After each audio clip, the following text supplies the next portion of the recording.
Thank you, Mr. Speaker. I want to talk for just a moment as colleagues, not as Republicans or Democrats, not as members of the majority or the minority, but colleagues who are blessed to serve in the United States House of Representatives, the People's House, with all the tradition, with all the history, with all the laws that have been passed, with all the lives that have been impacted. I want us to talk as colleagues, because our foundational document gave us, as the House, unique powers and responsibilities. We run every 2 years because they intended for us to be closest to the people. The President was given different duties and powers. The President was given the duty to take care that the laws be faithfully executed. So my question, Mr. Speaker, is what does that mean to you, that the laws be faithfully executed? If a bill becomes law and there is no question with respect to its constitutionality, does the chief executive have to enforce that law? Have to enforce it? Yes. The president has a constitutional responsibility to enforce the laws. And the executive branch has the responsibility of enforcing the laws. Right. So you agree with me that if a bill passes and is signed into law and there's no allegation of a lack of constitutionality, the chief executive has to enforce that law? I mean, we're talking about a hypothetical situation here now, and given the hypothetical that you have espoused, I would think that there would obviously be a responsibility to enforce the law. We know the president can veto a bill for any reason or no reason. We know the president can refuse to defend the constitutionality of a statute, even one that he signs into law. We know the president can issue pardons for violations of the very laws that we pass. And we know that the president has prosecutorial discretion as evidenced and used through his U.S. attorneys. Mr. Speaker, that is a lot of power. What are we to do when that amount of power is not enough? What are we to do when this president or any president decides to selectively enforce a portion of a law and ignore other portions of that law? What do we do, Mr. Speaker, regardless of motivation, when a president nullifies our vote by failing to faithfully execute the law? I want to ask you this. You issued a memo directing in certain circumstances that your AUSAs and USAs not inform the grand jury and therefore not inform the jury and therefore not inform the judge about drug amounts. About drug amounts in Title 21 cases. I'm sorry, drug amounts. Drug amounts, I'm sorry, go ahead. Right, it's a memo. In cases involving Title 21 mandatory minimum sentences based on drug type, prosecutors should decline to charge the quantity necessary to trigger mandatory minimum. General Holder, we already have a safety valve. Congress has already passed a law that if you meet these requirements, the mandatory minimum is not applicable. So why would you eschew what Congress has done and trump it with a memo? Well, I mean, I'm really honestly trying to understand how you can respect the law and disrespect a statute that Congress has already passed. Well, ultimately, I'm trying to do is to push discretion in the hands of the men and women who serve as assistant U.S. attorneys to look at the defendant who is in front of them and make an appropriate determination based on the conduct of that person what an appropriate sentence is. How do we explain waivers and exemptions and delays in a bill passed by Congress and affirmed by the United States Supreme Court?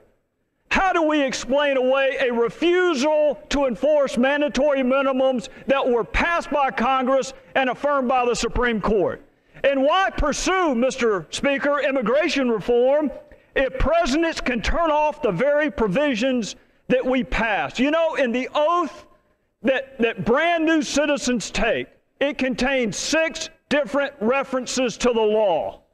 If it's good enough for us to ask brand new citizens to affirm their devotion to the law, is it too much to ask that the president do the same?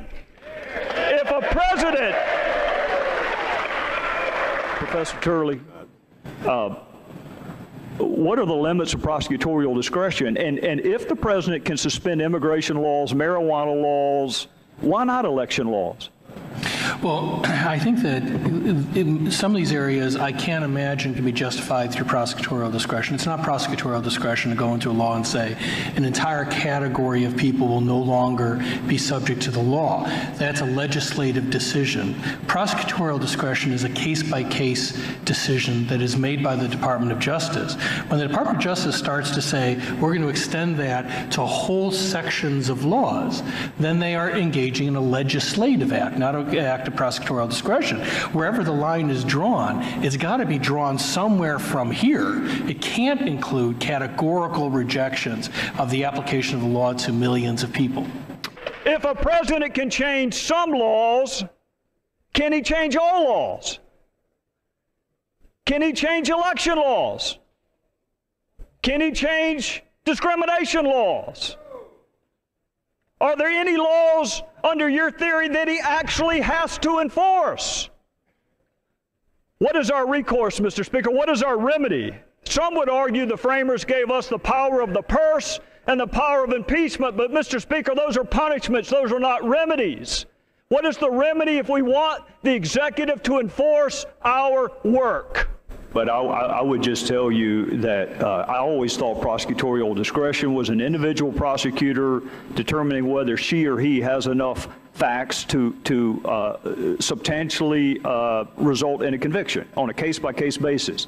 If a president is ignoring entire categories of the law, whether it be immigration, marijuana, mandatory minimum, the ACA, what is the remedy for the legislative branch? Well, first of all, the first part of that question is, as you may know, I do criminal defense work. I would never go to a prosecutor and say, I want your prosecutorial discretion to say that the entire class of which my client belongs cannot be subject to this law, because prosecutors would look at me and say, are you insane? I am not Congress. So I wouldn't even raise the question. Now, in terms of where we go from here, I'm not too sure, because the great concern I have for this body is that it's not only being circumvented, but it is also being denied the ability to enforce its inherent powers. Many of these questions are not close in my view. The president is outside the line. But it has to go in front of a court, and that court has to grant review. And that's where we have the most serious constitutional crisis I view in my lifetime. And that is, this body is becoming less and less relevant. Mr. Speaker, we are not held in high public esteem right now. Maybe members of Congress would be respected more if we respected ourselves enough to require that when we pass something, it be treated as law. Maybe we would be more respected if we had a firmly rooted expectation that when we pass something as law, it be treated as law. Maybe we would be more respected if we put down party labels and a desire to keep or retain or acquire gavels and picked up the history, the tradition, and the honor of this, the people's house. Mr. Speaker, the House of Representatives does not exist to pass suggestions. We do not exist to pass ideas. We make law. And while you are free to stand and clap when any president comes into this hallowed chamber and promises to do it with or without you, I will never stand and clap when any president, no matter whether he's your party or mine, promises to make us a constitutional anomaly and an afterthought. We make law.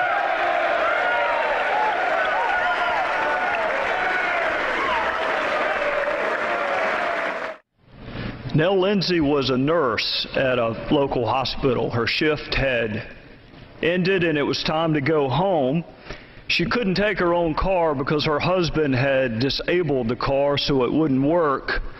This is the same husband who had broken her jaw on a family vacation. The same husband who had knocked out her teeth in an Applebee's parking lot while her children watched. The same husband who had called their oldest son a sexual orientation epithet and put beer in the baby bottle of their youngest child. So Nell Lindsay got a ride home from the hospital from work with a friend of hers. And as they were headed home, they saw an ominous sight, Madam Chairwoman. They saw the car of her estranged husband. Now, he had been ordered to stay away from her, Madam Chairwoman, but he didn't care. And there was a condition of bond to stay away from her, but he didn't care. And there was a court order, an order of protection to stay away from her, but he didn't care. And when Nell Lindsay and her friend saw that ominous sight of Marion Lindsay in a car, they did a very smart thing, Madam Chairwoman. They headed straight for the Inman Police Department. And they're jumping over railroad tracks, and they're running stop signs, and they're running red lights. And Nell gets out her cell phone, and she calls 911. And she says, "Please help. Please help." So they pull into the back parking lot of the Inman Police Department, and she still has the cell phone to her ear. And through the audio tape that we played at trial, Madam Chairwoman, you could hear Nell Lindsay saying, "Please help.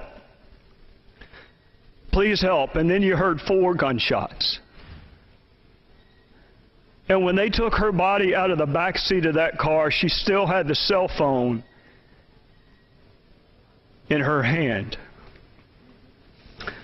The system failed Nell Lindsay, Madam Chairwoman. She did everything we tell battered and abused women to do. The courts couldn't save her. The prosecutors couldn't save her. Her husband's on death row, but that doesn't save her. But even in her death, Madam Chairwoman, she did something good, because she spawned changes in South Carolina in the way that we treat violence against women. And with the help of Violence Against Women grants, like the ones that are at jeopardy today, with the help of those grants, and a woman named Lynn Hawkins, who I must concede, Madam Chairwoman, does not share my political ideology in any way, shape, or form. But she put the political sloganeering and the bumper stickers behind. And she said, "Let's change the system in South Carolina," and we did it. And it wasn't in time to save Nell Lindsay, but it was in time to save a graveyard full of other women in our state. So I'm going to ask simply this, Madam Chairwoman. Can we stop the election year gimmicks? Can we stop these manufactured wars that pit one group of Americans against another group of Americans? I spent 16 years prosecuting men who raped, stabbed, strangled, shot, and killed women. I have a mother, a wife, a daughter, 3 sisters, and the images of countless women indelibly imprinted on my mind, because they were killed by men who claimed to care about them. This is not about politics to me, and I will not yield. I will not yield. If you want to make women safer, then change the way we draw juries, change the discovery rules, improve the rape shield statute. But stop focusing on November's election for just one afternoon, and wonder with me what good we can accomplish if we will stop the political games, and if we could pick up some humanity and embrace the fact that even in a political environment as dysfunctional as this one, we can find common ground when it comes to fighting for those who have no voice, who have nobody to stand up for them. Thank you, Mr. Chairman. Mr. Holder, Assistant Attorney General Ronald Weitz wrote a letter to a member of Congress February 2011, a letter which was demonstrably false. Your department withdrew that letter 10 months later. When did you learn that that letter was false? Well, I would not characterize the letter as false. I'd say it contained inaccuracies. Well, Mr. Attorney General, it contained material, demonstrably false statements. Agreed? I would say that it was inaccurate. What consequences can we expect because of false statements made to Congress? Well, as I said, there is an Inspector General investigation that is underway. I'll look at the results of that investigation, but I'll also be looking to see what happened with regard to the creation of that letter, if there's any more information that I can glean on my own before making determinations as to how people will be held accountable for the mistakes that they made. Mr. Attorney General, it just seems to me that the policy is now going to be, let's get the least knowledgeable person that we can to write the letter. I found the exchange between you and Chairman Sensenbrenner to be interesting on mens rea. The defense is that Mr. Weich didn't know what he didn't know, so we're going to get the least knowledgeable person in the Department of Justice to write the letters to members of Congress. Is that what we can expect from now on? No, what you could expect from this Department of Justice, as long as I'm the Attorney General, is that we will do our best to get you accurate information as quickly as we can. Well, what I'm trying to get at, your defense of your friend Lanny Brewer, I guess at some level, is admirable. I just don't understand it. It took me a minute to get you to admit that he knew that guns were being walked, and there are scores of emails where he admitted it. He assigned a prosecutor to Fast and Furious. This is someone who on his own website boasts of being one of the best 100 lawyers in America. He knew that guns were being walked. He assigned a prosecutor to Fast and Furious. He forwarded an email to his home computer of a draft of Mr. Weich's letter. And he's going to stick around, Mr. Attorney General? Well, you're saying things here, see, but you're doing what I asked you to not do before, and that is conflating things. I said he knew about, and he admitted that he knew about gun walking when it came to Operation Wide Receipt. Well, Mr. Holder, the letter is very specific. ATF makes every effort to interdict weapons that have been purchased illegally and prevent their transportation to Mexico. Is that true or false? That is not accurate, but Mr. Brewer didn't, as he indicated, he said he did not have anything to do with the creation. He forwarded this letter, a draft of it, to his home computer. Now, it does not take a long walk to get that he forwarded it to his home computer to read it. I'm only going by what Mr. Brewer has testified to, which is that he did not think that he reviewed the letter, reviewed the drafts before they went out. Who is Daniel Mudd? He was the CEO of Fannie Mae during this period. What was his total compensation? I don't know off the top of my head, sir. So you wouldn't disagree if it were $12 million? That could be right. How about Richard Siren? He was the CEO of Freddie Mac. During what time period? I'm not sure, but it ended at the time of conservatorship. Exactly, 2003 to 2008. Now, what was his total compensation for that time period? Again, I'm sorry, sir, I don't know that. Would you disagree with me if I told you it was more than $38 million? I could believe that. All right, so surely you can understand the frustration of taxpayers who are paying bonuses while the bus is driven through the gates of hell, right, and then you want us to pay bonuses while the people change the tires. Who was James Johnson? James Johnson was the CEO of Fannie Mae prior to back in the 1990s. And what was his total compensation during that time period? It was substantial, sir. I don't know. $100 million. Right. Now, he had a good working relationship with Congress, right? Yes, he did. Okay. Now, Franklin Raines, what was his total compensation? I don't know, sir. Would you disagree if it were more than $90 million? And he had a good working relationship with Congress. So sitting here simply saying that we need a better working relationship with Congress, one could argue that's what got us into this abyss. I'm sorry, I don't recall saying having a better working relationship with Congress. I thought I said... I've heard you mention the word Congress a half dozen times. And Mr. Chairman, if I could have 30 more seconds, the graveyard is full of people who are waiting on federal judgeships that never came. And I've heard the argument time and time again that we have to raise compensation levels for federal judges so we can attract the right kind of people. And yet every time there's an opening, there are 100 folks that are dying for it. They'll take a tremendous cut in pay. Now, I find it bitterly ironic that the total compensation for the United States Supreme Court justices is less than either of these two men made. So here we are again, Mr. Speaker, less than 6 months removed from last summer's so-called debt crisis, on the verge of committing another act of generational embezzlement, we are on the verge of assigning another $1 trillion of debt to our progeny because we can't muster the courage to make hard decisions. We're on the verge of $16 trillion in debt, Mr. Speaker, because we can't bring ourselves to say no.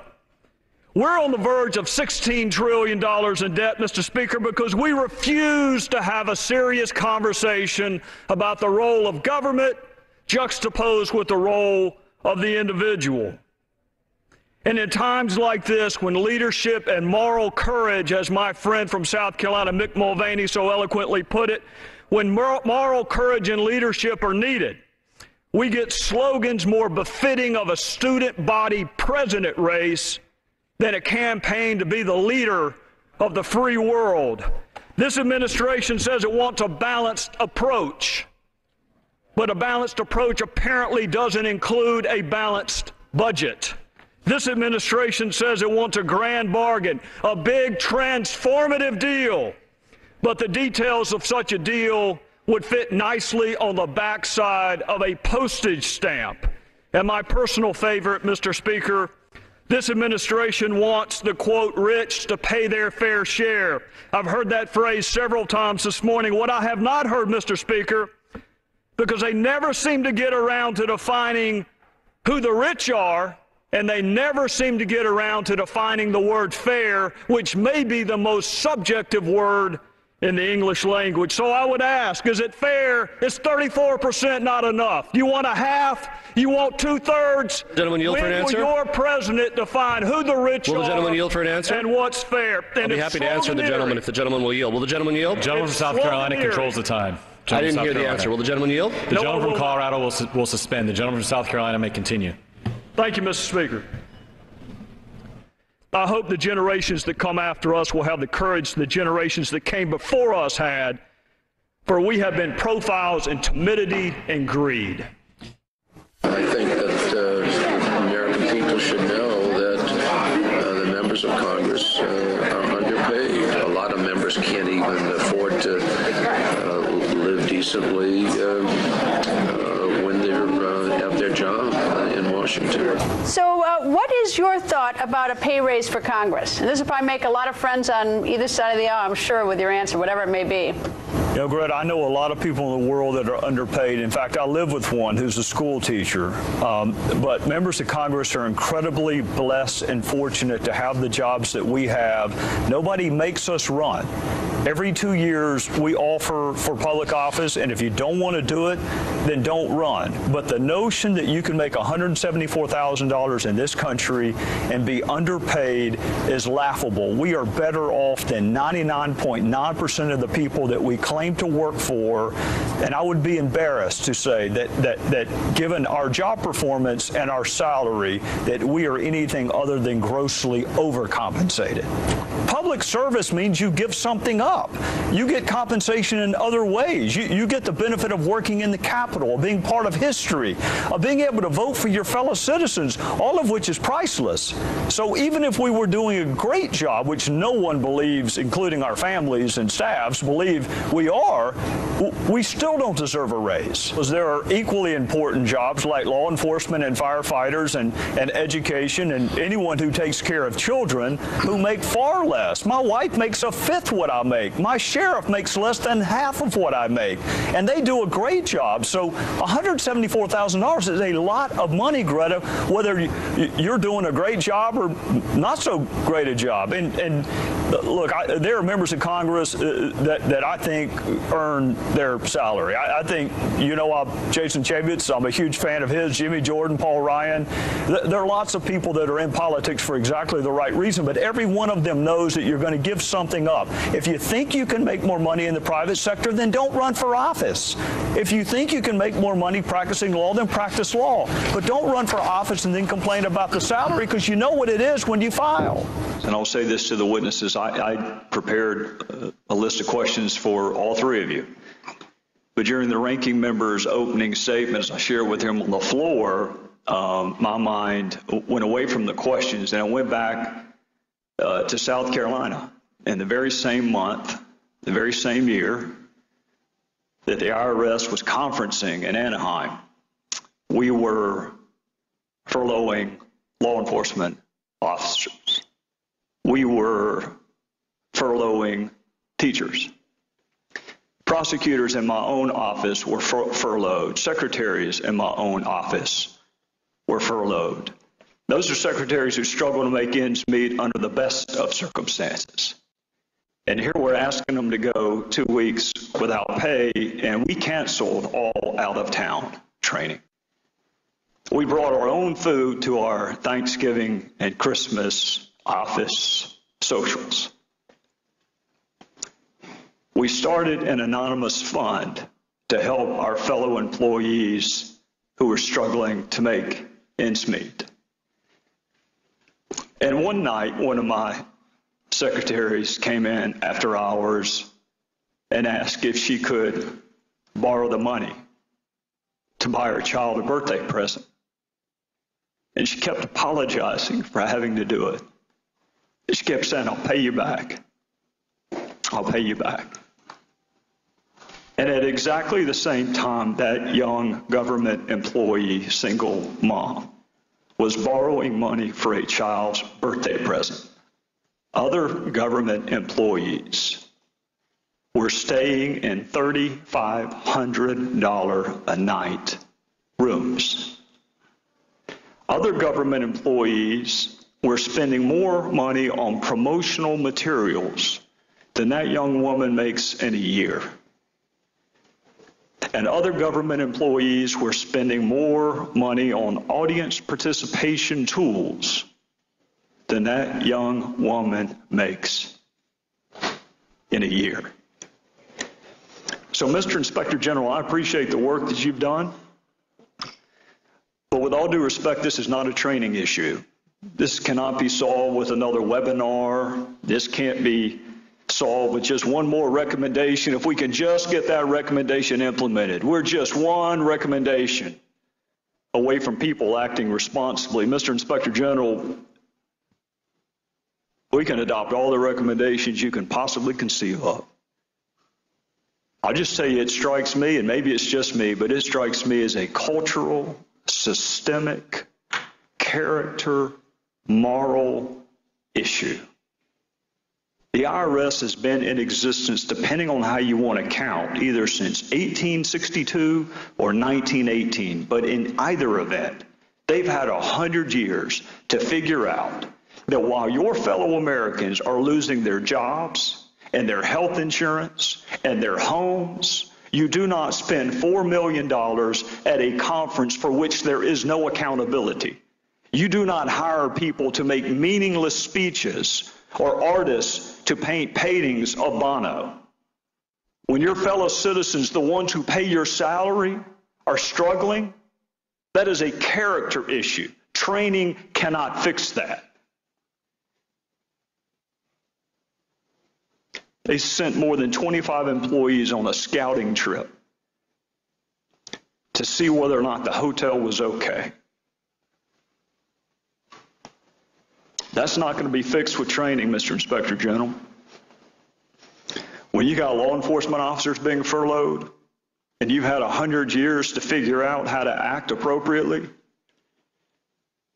you don't need an IG report to tell you that spending $27,000 for someone to talk about how random combinations of ideas can drive radical innovations, there's not a webinar in the world that's going to fix that.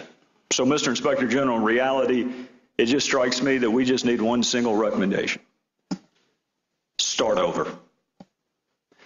This entity has not only targeted citizens that it was supposed to serve, it's allowed itself to be used as a political tool.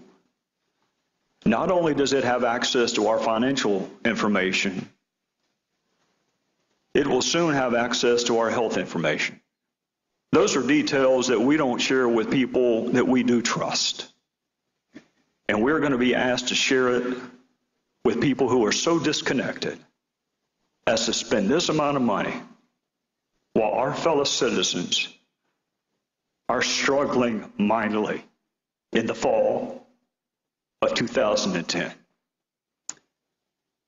I don't think training is going to fix it. I think replacement might. Utah. Mr. Chairman, you have an absolute right to remain silent. No inference or suggestion of guilt may be inferred from your invocation of that right to remain silent. However, if you do testify or take the stand, you will be treated like any other witness and subject to cross-examination. Mr. Chairman, the reason that that phrase is running through my mind is because I heard it for 16 years. It's being repeated in courtrooms all across this country today, but not for powerful people that work for government, just for everyday folks. Just for everyday witnesses or everyday defendants of petty crimes, not charged with violation of constitutional rights, maybe just petty larceny. But they're being told you have a right to remain silent. However, if you testify or take the stand, you will be treated like every other witness. Mr. Chairman, I counted 17 separate factual assertions by Ms. Lerner, not those 3 little sentences that my colleagues like to cite, 17 separate factual assertions. That is a lot of talking for somebody who wants to remain silent. That's a lot of talking. If you honestly believe that you can make 17 separate factual assertions and still invoke your right to remain silent, then please tell me what waiver is. Please tell me what constitutes waiver if saying 17 separate factual things does not. Mr. Chairman, she testified, I have done nothing wrong, I've broken no laws, I've broken no IRS rules or regulations. That's her testimony. What I'm saying is we should have the right to cross-examine her on that testimony. Because I'd like to ask her, when you said we need a plan, who is we, and what plan are you referring to? When she said we need to be careful that it's not perceived as political, who is we, and what are you concerned about the perception of politics for? What are you fearful of, Ms. Lerner? She said, I think we really need to do a project. Again, Ms. Lerner, who is we, and what project are you referring to? That is a legitimate question. And every brother and sister at the bar on the other side of the aisle would ask that question on cross-examination if given the opportunity. Can you imagine, Mr. Chairman, can you imagine a fact pattern where somebody takes the stand and says, I didn't rob the bank, but I'm not going to answer why my fingerprints are on the demand note, and I'm not going to tell you why I'm on the surveillance footage with the gun in my hand, and I'm not going to tell you why the dye pack blew up in my car. I'm just going to tell you I didn't rob the bank. That's not the way our system works. You have to answer the other side's questions. I think these questions are fair. The Tea Party's very dangerous. Dangerous to whom? Who, Ms. Lerner? Who thinks they're dangerous? You? The IRS? Dangerous in what way? We need a vehicle to get back to court. Who is we? Why do you want to get back to court? Could it, heaven forbid, be because you don't like Citizens United? Is that possibly the explanation? Mr. Chairman, she said Cincinnati should not have these cases, but then she turned around and said Cincinnati was to blame. That's an inconsistent statement. Every lawyer on that side of the aisle would ask her to explain that inconsistency. Everyone. So why can't we? If this isn't waiver, then can someone explain to me on the other side what fact pattern constitutes waiver? If you can make 17 separate factual assertions and authenticate a document and say, I have done nothing wrong, which is about as broad as any testimony can possibly get. I've done nothing wrong. I've broken no laws. I've broken no rules or regulations. I mean, honestly, what testimony could be broader than that? So necessarily, our cross-examination should be equally broad, and it would be in a courtroom. How often did you use your personal email, Ms. Lerner? That's a fair question. The Committee on Ways and Means just referred that issue to the Department of Justice. How many times did you use your personal email? When you mused about applying for a job with an organization connected with the president, were you kidding, Ms. Lerner? Or were you serious? We know you were contemplating retirement. Were you really seriously going to work? Mr. Chairman, I know my time is up. I'm just going to say this in conclusion. The same Constitution that allows her the right if she wants to sit there and say nothing. Allows these groups the right to petition their government for redress. Judge, well, I want to make it easier for you. How long will it take you to produce Lois Lerner's emails that don't involve 6103 material from January of 2010? Well, can we have that by Friday? Absolutely not. Why? No way, because there's no way physically we can get January of 2010. That's 1 month. No 6103 material. Just email. 1 month. Just 1 month. When can we get that? We have to go through each of those emails to make sure it has no 6103. Well, how long is that going to take? Can we have it by Friday? I have no idea. Just 1 month, Commissioner. January of 2010. No 6103, and let me tell you why I'm interested in it. No, well, I'll tell you, today is Wednesday. I'd be happy to ask the people who do the work and get back to you. All right, let's do January of 2010. And then let's get ambitious and do February of 2010. And then let's go March 2010. And I think you know why I'm doing 2010, Commissioner. When the president likes 5-4 Supreme Court decisions, he calls that settled law, like the ACA. When he doesn't like 5-4 Supreme Court decisions like Citizens United, he attacks it, which is what he did in January of 2010. And that's why the timeline is so important, Commissioner. The jury is never entitled to know the motive, but they always want to know the motive. You don't ever have to prove why somebody did something, but the jury always wants to know, why did this happen? And if you start in January 2010 with the President's State of the Union address, and then you move through Lois Lerner's emails that have nothing to do with 6103 material, you begin to see a motive develop. Great. You're going to get 20,000 pages of documents this afternoon. Some of them may well be January 2010. But I will check with our people, because if you would like us to stop that production of Lois Lerner emails and go to January 2010, I will go and find out exactly how long. What I want is this. I want the subpoena complied with. I want it complied with in a timely fashion. And you and I both know that if there's no 6103 material, whether or not you think we need something or we ought to have it, or that we're on a wild goose chase, frankly, I could care less what you think about that. Mr. Schulman, when you learned that conservative groups were being targeted by the IRS for discriminatory treatment, what did you do?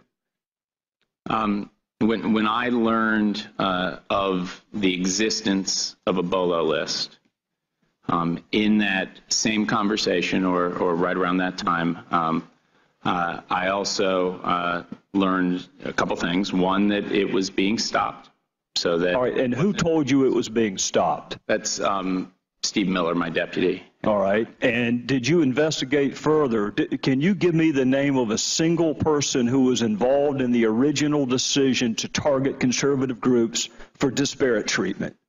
I'm not aware of those names. Why can't you give me a name? So at the same time that I learned and that it was being stopped, I was also told that the Inspector General was aware of it. Mr. Schulman, is the Inspector General the only person who can investigate wrongdoing within the IRS?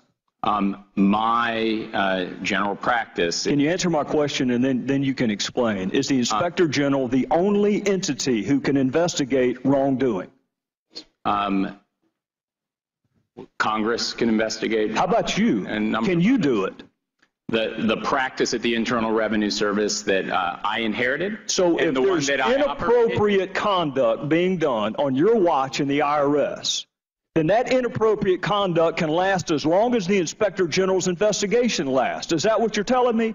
That you're not going to step in and stop it? No, what I'm telling you. If there's someone wielding a knife in the parking lot, are you going to call the Inspector General? Are you going to wait until his or her investigation's over before you stop it?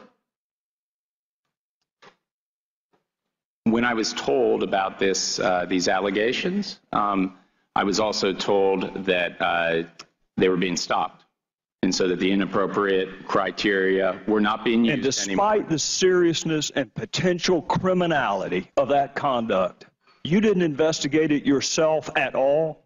So the procedures that I inherited and that my Mr. general Schulman, practice this is going to go much quicker if you'll answer yes or no, and then you can explain. Did you do anything to verify that the practice, as insidious as it was was stopped? The Inspector General was going to be looking into it, and that's what. Is it that you can't say yes or no, or you're just choosing not to say yes or no? Can you answer the question, did you do anything personally to make sure that this insidious, discriminatory practice was stopped? Yes or no? At the time that I learned about it, I also learned two things. The first was that it was being stopped, and the second was that the Inspector And what did you do to verify that it was stopped? The responsible deputy of the Internal Revenue Service told me it was being stopped. I had no reason to believe otherwise. Did you investigate why conservative groups were being targeted? Excuse me? Did you investigate? So you can't give me a single name. You can't answer the who. Can you tell me the why? Why were conservative groups? Why was the culture such under your watch that an employee felt comfortable targeting conservative groups? Did you investigate that? You know, from my reading of the report, I can't tell if it was political motivation or if it was tone deaf, somebody trying to expedite a way to You still don't know that this was political. Excuse me? You still don't know that this was political? I defer to the Inspector General. Well, I'll tell you this, Mr. Shulman. Your predecessor said that he wasn't sure if it was partisan, and that requires the listener to be as stupid as the speaker to utter a comment like that. He just testified that policy positions dictated this. What does that mean to you? If it's not partisan, what does that mean? I'm not sure I heard that testimony. Did you lift a finger to identify the facts? Felt very comfortable. The facts, the Inspector General was going to run down the facts, and once he had it, it would be reported out. Let the record reflect that's a no. Collectively, Mr. Chairman, we all understand why people want to come to this country, to escape persecution, to taste freedom and liberty, to know that hard work and education and a level playing field can combine forces to transform lives. Escaping conflict and hardship is one thing, Mr. Chairman. Picking a new home is another. And America is picked because we are a country that embraces justice. We reward fairness. We're a nation of laws. The poorest of the poor has the same standing in court as the richest of the rich. We believe in the even application of the law because law provides order, structure, predictability, and security. And what we cannot become is a nation where the law is enforced selectively or not at all. And what we cannot become, Mr. Chairman, is a country where the laws apply to some of the people some of the time. The president from time to time, Mr. Chairman, says that he wants a country where everyone plays by the same rules. With respect, they aren't called rules in this country. They're called laws. And each of us takes an oath to enforce them, including those with which we may disagree. Because when the law is ignored or applied in an uneven way, we begin to see the erosion of the very foundation upon which this republic was built. And make no mistake, Mr. Chairman, as surely as today one may benefit from the non-compliance or non-enforcement of a law, that same person will be clamoring to have the law enforced in another capacity. So we seek to harmonize two foundational precepts, Mr. Chairman. Number one is humanity, and number two is respect for the rule of law. And history is whispering, as you noted, Mr. Chairman, that we have traveled this road before. In 1986, we were told that immigration had been settled once and for all. We were told that in exchange for secure borders and employment verification, those who entered the country illegally would not suffer the full panoply of legal consequences. In the minds of many, Mr. Chairman, the country got amnesty, but is still waiting 25 years later on the border security and the employment verification. So here we are back again, asking our fellow citizens to trust us. And many, despite ourselves, Mr. Chairman, remain open to legislative expressions of humanity and grace. But they will be watching, skeptically, to see if we are serious about enforcing the rule of law. Are we serious about ending the insidious practice of human trafficking? Are we serious about punishing those who prey on folks with false promises and fraudulent documents? Are we serious about border security and employment verification? Are we serious about making this the last time we have this conversation? Or are we simply playing political games with people's lives and undercutting the respect for the rule of law, which ironically is the very reason they seek to come to this country in the first place. We shall see. I yield back. Thank you, Jimmy. We will not waver in our commitment to see that justice is done for this terrible act in Benghazi. And make no mistake, justice will be done. That was the President of the United States over a year ago. We're investigating exactly what happened, but my biggest priority now is bringing those folks to justice. That was the President of the United States over a year ago. No one has been arrested. No one has been prosecuted. No one has been brought to justice. We don't even have access to the witnesses. You and the media were good enough for my 16 years as a prosecutor not to tell me how to do my job. And so far in Congress, y'all have been good enough not to tell me how to do my job. I'm not telling you how to do your job. But I'm going to ask you some questions, and if you can't answer these questions, then I'll leave you to draw whatever conclusion you want to draw about whether or not the media has provided sufficient oversight. Can you tell me why Chris Stevens was in Benghazi the night that he was killed? Do you know? Does it bother you whether or not you know why Chris Stevens was in Benghazi? Do you know why we were the last flag flying in Benghazi after the British had left and the Red Cross had been bombed? Do you know why requests for additional security were denied? Do you know why an ambassador asking for more security days and weeks before he was murdered and those requests went unheeded? Do you know the answer to why those requests went unheeded? Do you know why no assets were deployed during the siege? And I've heard the explanation, which defies logic, frankly, that we couldn't have gotten there in time. But you know, they didn't know when it was going to end. So how can you possibly cite that as an excuse? Do you know whether the president called any of our allies and said, can you help? We have men under attack. Can you answer that? Do any of you know why Susan Rice was picked? The Secretary of State did not go. She says she doesn't like Sunday talk shows. That's the only media venue she does not like, if that's true. Why was Susan Rice on the 5 Sunday talk shows? Do you know the origin of this mythology that it was spawned as a spontaneous reaction to a video? Do you know where that started? Do you know how we got from no evidence of that to that being the official position of the administration? In conclusion, Congress is supposed to provide oversight. The voters are supposed to provide oversight. And you are supposed to provide oversight. That's why you have special liberties, and that's why you have special protections. I am not surprised that the President of the United States called this a phony scandal. I'm not surprised that Secretary Clinton asked, what difference does it make? I'm not even surprised that Jay Carney said Benghazi happened a long time ago. I'm just surprised at how many people bought it. Thank you, Mr. Chairman. Ms. Smith and Mr. Woods, I want to express on a personal level my gratitude and my sympathy to you for the loss of your sons, and to everyone that loved your sons and all the 4 victims of Benghazi. When you were testifying, I couldn't help but think of this dichotomy of death, that sometimes it walks slowly to the front door of your life, and it gives you plenty of time to get your affairs in order. You've had a good life. You have time to say goodbye to the people you love. You have time to offer a prayer for your soul. It just walks slowly and knocks gently on the front door. And then sometimes it kicks in the front door unexpectedly with no notice, and you don't even have time to offer a prayer. And the word closure is used all the time. In my experiences, it's only used by people who have never suffered the loss of a child, because there is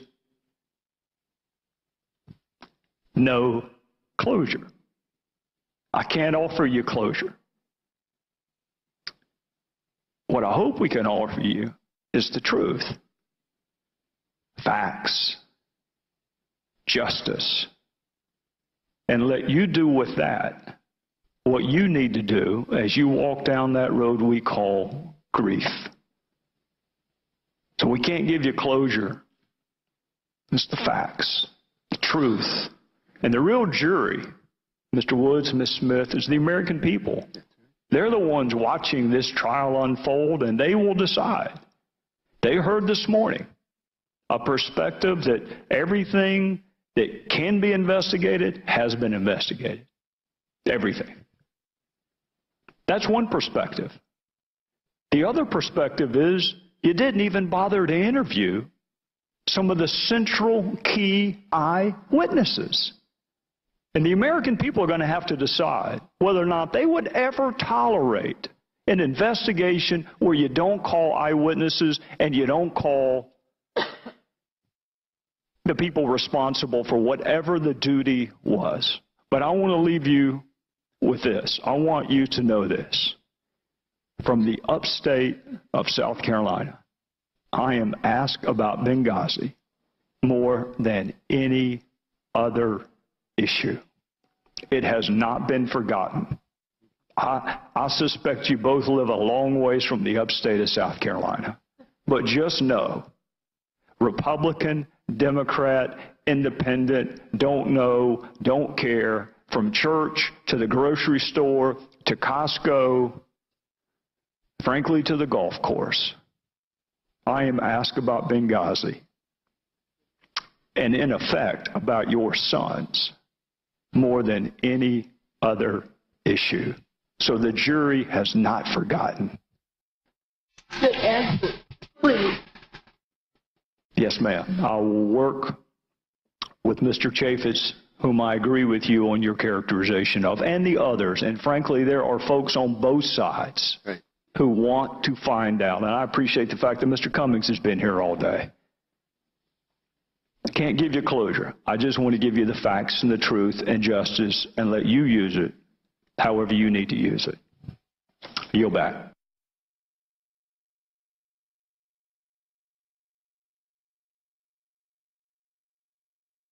Thank you, Mr. Chairman. Mr. Chairman, for almost a year, there was an escalating pattern of violence directed towards the United States and other Western targets in Libya. Attacks on the consulate in Benghazi, attacks and assassination attempts on the British ambassador, attacks on the International Red Cross, attacks on courthouses, judges assassinated, culminating on September the 11th, and the murder of 4 Americans, including our ambassador to Libya. Before those 4 murders, Mr. Chairman, just a few weeks before that, our embassy in Libya said this to the Department of State: the security condition in Libya remains unpredictable, volatile, and violent. So, Mr. Chairman, despite what would appear to any reasonably objective observer as an escalating pattern of violence, including sophistication, coordination, and management, this administration blamed the murder of our ambassador and 3 others on a video. Don't take my word for it, Mr. Chairman. Let's look at what Ambassador Rice herself said. Our current assessment is that what happened in Benghazi was, quote, in fact, initially a spontaneous reaction. I don't know what the phrase in fact means in diplomatic legalese. I can tell you what it means in a courtroom, Mr. Chairman. It means it's a fact. And she went on national television and she said, not as this ambassador has said, that I'm not going to speculate.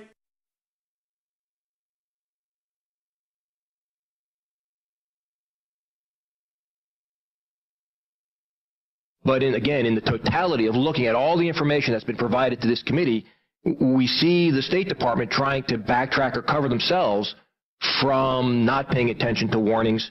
The follow-on email was from David Adams.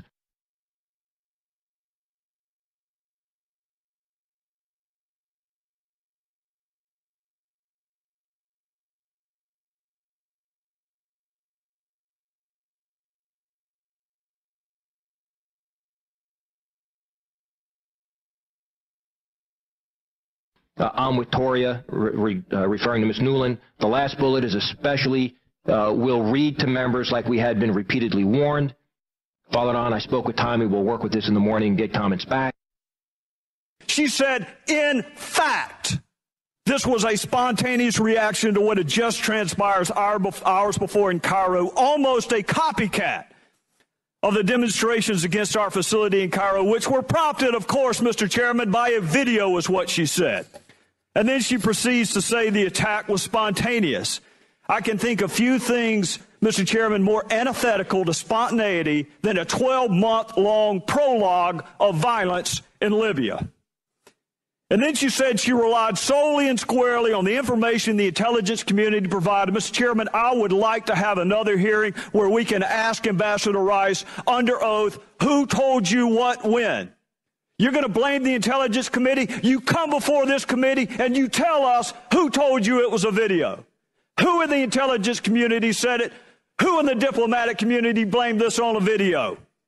And then we move to Jay Carney, who's the spokesperson for the leader of the free world. And this is what he said, Mr. Chairman. I'm saying based on information that our initial information that includes all information, we saw no evidence to back up claims by others that this was a pre-planned or premeditated attack. What we saw was evidence that it was sparked by the reaction to this video. And that is what we know thus far based on evidence, concrete evidence, close quote. Mr. Chairman, you know that in former life, I spent a little time in the courtroom. So when I hear the phrase concrete evidence, it means something to me. That's even stronger language than simply saying something is in fact. So 2 representatives of this administration gave demonstrably false statements, not just to us, but to our fellow citizens on national television. Now, is the explanation for those demonstrably false statements, as my colleague from Florida just asked, was it negligence? Was it just a reckless disregard for the truth? Or was it more nefarious than that? Mr. Chairman, the American people are reasonable. People understand investigations take time. People don't expect you to speculate until you have all the facts. What they will not forgive, Mr. Chairman, is being misled. We want our questions answered, and I want them answered by the people that went out before the American people and sought to mislead them by blaming this on a video when there is no evidence, concrete or otherwise, to support the assertions made by this administration. Mr. Chairman, I just had a conversation with Jason Chaffetz out back, and I hope he doesn't mind me saying this. He still gets emotional talking about what he saw in Libya. There were 4 brave Americans who died under circumstances that we can scarcely fathom. The terror, the fear, the anarchy of being killed in that fashion. They did what their country asked them to do.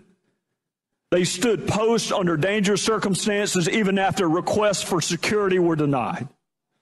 They stood their post. The least we can do is stand this meager post that we've been assigned and demand that this administration speak the truth to the people it's supposed to serve. This was never about a video. It was never spontaneous. This is terror. And I want to know why we were lied to. And I yield back. But I want to specifically address the family members that are here. There is no theory of the prosecution, Mr. Schiff, because there is no prosecution.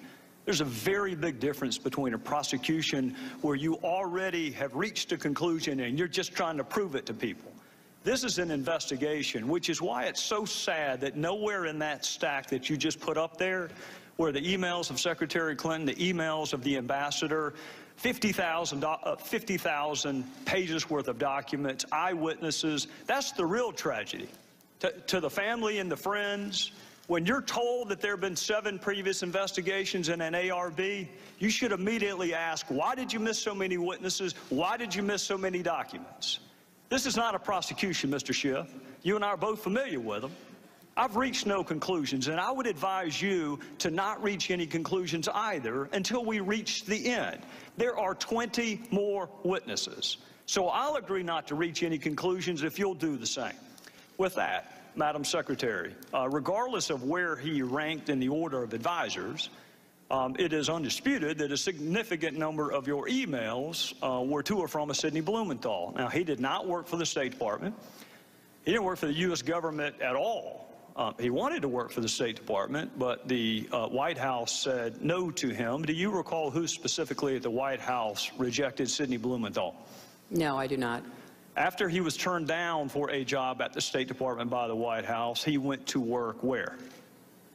I think he had a number of consulting contracts with different entities. Well, if he had a number of them, do you recall any of them? I know that he did some work for my husband. Well, he worked for the Clinton Foundation. That's correct. Okay. He worked for Media Matters. I'm sure he did. He worked for Correct the Record. I'm sure he did. When you were asked about Sidney Blumenthal, you said he was an old friend who sent you unsolicited emails, which you passed on in some instances because you wanted to hear from people outside what you called the bubble.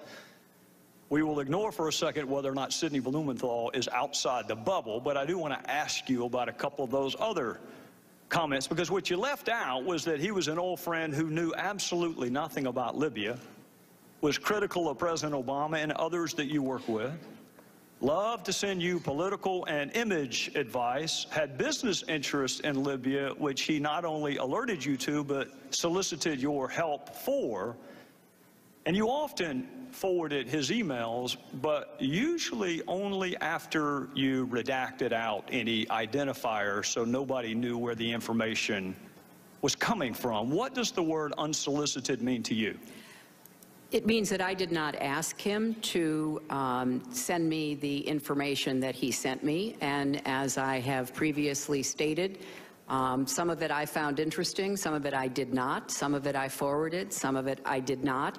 I did not know anything about any business interests.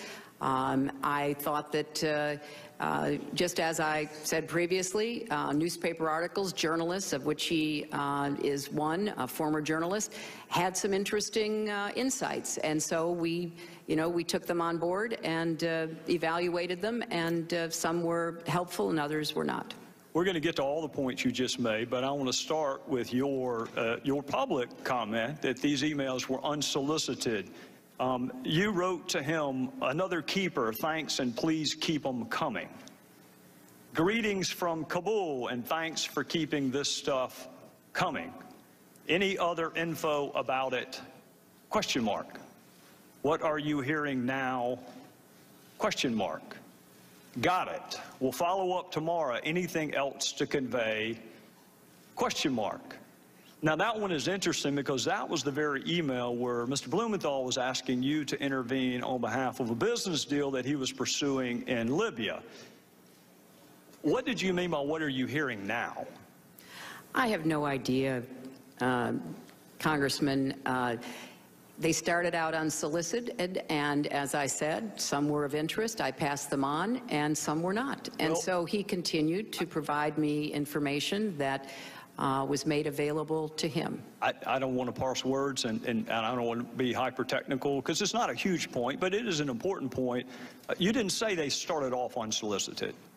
You said they were. You said they were unsolicited. Well, they were unsolicited, but obviously I did respond to some of them. Well, and I'm sure that encouraged him. Anything else to convey? What are you hearing now?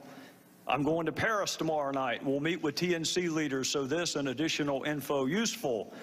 Still don't have electricity or BlackBerry coverage post-Irene, so I've had to resort to my new iPad. Let me know if you received this. We'll talk about the new iPad in a little bit. Here's another one. This report is in part a response to your questions. That's an email from him to you. This report is in part a response to your questions. There'll be further information in the next day. If you're the one asking him for information, how does that square with the definition of unsolicited? I said it began that way, Mr. Chairman, and I will add that both Chris Stevens and Gene Kretz found some of the information interesting, far more than I could, because they knew some of the characters who were being mentioned, and they were the ones, the kind of persons with the expertise that I asked to evaluate to see whether there was any useful information. We're going to get to that in a second. Now, before you give Mr. Blumenthal too much credit, you agree he didn't write a single one of those cables or memos he sent you. I'm sorry, what? He didn't write a single one of those cables or memos. I don't know who wrote them. He's the one who sent them to me. Would you be surprised to know not a single one of those was from him? I don't know where he got the information that he was sending to me. Did you ask? You're sending me very specific, detailed intelligence. What is your source? That seems to me like a pretty good question. I did learn later that he was talking to or sharing information from former American intelligence officials. By the name of? Who wrote those cables? I don't recall. I don't know, Mr. Chairman. You had his information passed on to others, but at least on one occasion you asked Ms. Abedine, can you print without any identifiers? Why would you want his name removed?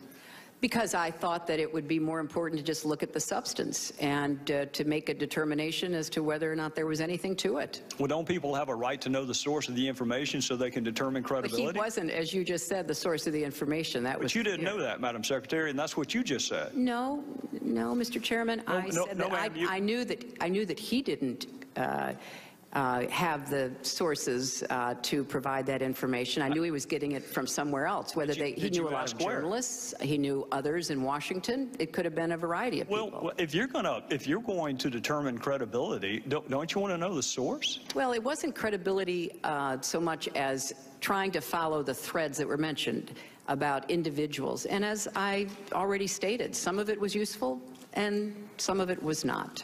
Well, did the president know that Mr. Blumenthal was advising you? He wasn't advising me. And, you know, Did he know that he was your most prolific emailer that we have found on the subjects of Libya and Benghazi? That's because I didn't do most of my work That's about fair. Libya on I'm not challenging that, Madam Secretary. I am not challenging that. All I'm telling you is the documents show he was your most prolific emailer on Libya and Benghazi. And my question to you is, did the president, the same White House that said you can't handle him, can't hire him, did he know that he was advising you? He was not advising me, and I have no reason to have ever mentioned that or know that the president knew that. All right, I want to draw your attention to an email about Libya from Mr. Blumenthal to you, dated April 2011. It will be Exhibit 67. And this is informative. Should we pass on, and in parentheticals, unidentified to the White House? If you were going to pass something on to the White House, why would you take off the identifiers? Because it was important to evaluate the information, and from a lot of intelligence that I have certainly reviewed over the years, you often don't have the source of the intelligence. You look at the intelligence and you try to determine whether or not it is credible, whether it can be followed up on. Well, I'm going to accept the fact that you and I come from different backgrounds, because I can tell you that an unsourced comment could never be uttered in any courtroom. You have We're not talking about courtrooms, Mr. Chairman. We're talking about intelligence. No, we're talking about credibility and the ability to assess who a source is and whether or not that source has ever been to Libya, knows anything about Libya, or has business interest in Libya, all of which would be important if you were going to determine the credibility, which I think is why you probably took his information off of what you sent to the White House. But here's another possible explanation that may give us a sense of why maybe the White House didn't want you to hire him in the first place. In one email, he wrote this about the President's Secretary of Defense: I infer Gates' problem is losing an internal debate. Tyler, and by the way, Tyler's Tyler Drumheller, that's who actually authored the cables that you got from Mr. Blumenthal. Tyler knows him well and says he's a mean, vicious little, I'm not going to say the word, but he did. This is an email from Blumenthal to you about the President's Secretary of Defense. And here's another Blumenthal email to you about President's National Security Advisor. Frankly, Tom Donilon's babbling rhetoric about narratives on a phone briefing of reporters on March the 10th has inspired derision among serious foreign policy analysts, both here and abroad. And here's another one from what you say is your old friend, Sidney Blumenthal. This is a quote from him.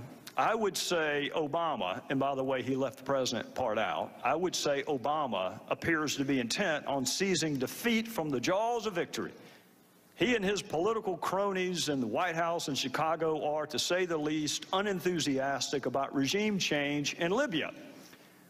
Obama's lukewarm and self-contradicting statements have produced what is, at least for the moment, operational paralysis. I think that may give us a better understanding of why the White House may have told you you cannot hire him.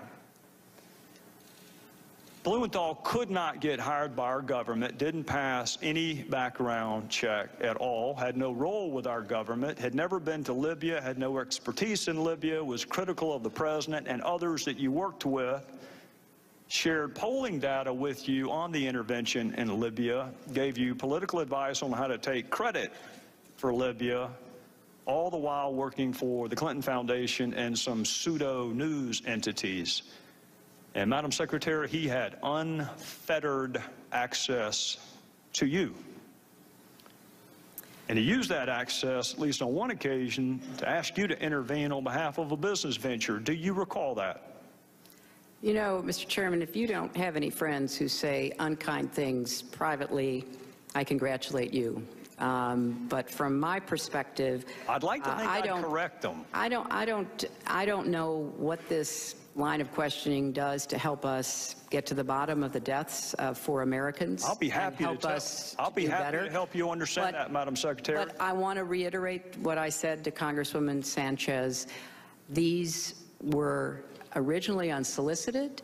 You've just said that perhaps the main, if not the exclusive author, was a former intelligence agent for our country who rose to the highest levels of the CIA and who was given credit for being one of the very few who pointed out that the intelligence used by the Bush administration to go to war in Iraq was wrong. So I think that, you know, the sharing of information from an old friend that I did not take at face value, that I sent on to those who were experts, is something that you know, makes sense, but it was certainly not in any way the primary source of or the predominant understanding that we had of what was going on in Libya and what we needed to be doing. Well, Madam Secretary, I'm out of time, and we'll pick this back up the next round, but I'll go ahead and let you know ahead of time why it's relevant. It's relevant because our ambassador was asked to read and respond to Sidney Blumenthal's drivel. It was sent to him to read and react to, in some instances on the very same day he was asking for security. So I think it is eminently fair to ask why Sidney Blumenthal had unfettered access to you, Madam Secretary, with whatever he wanted to talk about.